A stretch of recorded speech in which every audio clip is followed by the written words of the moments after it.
Nag 5 man kami ng supporters ko sa rank game at grabe ang lalakas pala nila. By the way, sa mga gusto silang makalaro, ito nga pala ang mga IGN nila. Follow nyo lang sila dahil naghahanap sila ng kahit di pogi basta malakas na kalaro. Goods na yun, hahaha. Di joke lang, follow nyo lang sila guys kung naghahanap kayo ng kaduo or trio or 5 man, paniguradong lose streak kayo pag sila kakampi nyo. Tado!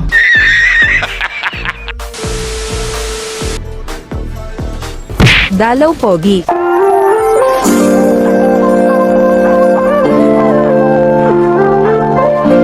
Boy, binabangungot ka, gago. Ito na nga ba sinasabi ko, inuuto ako, ilang beses ko bang sasabihin na wag nyo ako tatawaging pogi dahil baka masendan ko kayo ng Gcash nang wala sa oras. At dito turtle fight na at matik makukuha natin yan dahil retry gods ako sa sarili kong mundo. Gago! Buweset naglag kasi kaya namatay ako pero hindi tayo papayag na hindi tayo makakabawi. Ha? Walang ya kayo, akala nyo di ko kayo babawi, ang mga hayop kayo.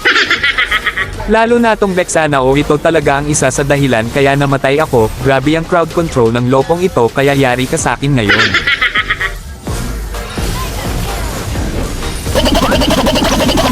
At dito nagkakagulo na ang mga bida at ang mga pangit sa may mid lane, kaya matik makikisali tayo para mang KS. Oh shit.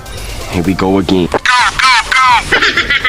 O di ba para akong pulis sa pelikula na sa huling scene na darating kung kailan patay na ang kampi ko.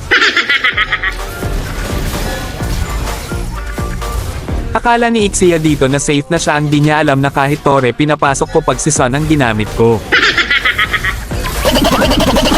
At dito napasobra ang tapang ko at pumasok ako sa tatlo kaya namatay ako, pero okay lang kasi nadamay naman si Angela sa pagkamatay.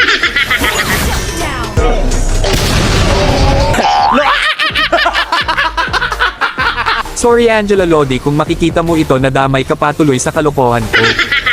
By the way, ito na pala ang huling clash namin sa game na ito. Shoutout sa mga naging kalaban namin at special shoutout sa mga solid supporters ko na nakalaro ko sa game na ito.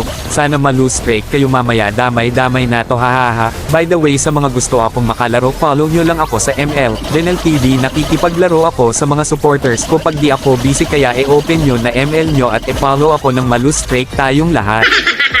Maraming salamat sa panunood mga idol.